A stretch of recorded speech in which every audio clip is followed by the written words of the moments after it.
কিরে বন্ধু, কি অবস্থা তোর? আরে শামিম, যে এতদিন কোথায় ছিলি? আর বলিস না রে বন্ধু, একটা কাজে বাইরে গিয়েছিলাম। তা বন্ধু, এতদিন পরে আসলাম, কিছু খাওয়াবি না? বেটার আগের অভ্যেসটা এখনো গেল না দেখছি। কিরে হৃদয়, কিছু বললি? আরে না, চল চল। আচ্ছা বন্ধু, তুই কি খাবি? অর্ডার দে।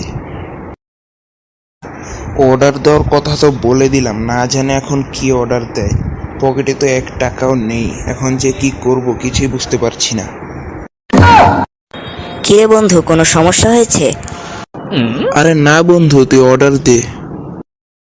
খাওয়া শেষে তাদের সাথে যা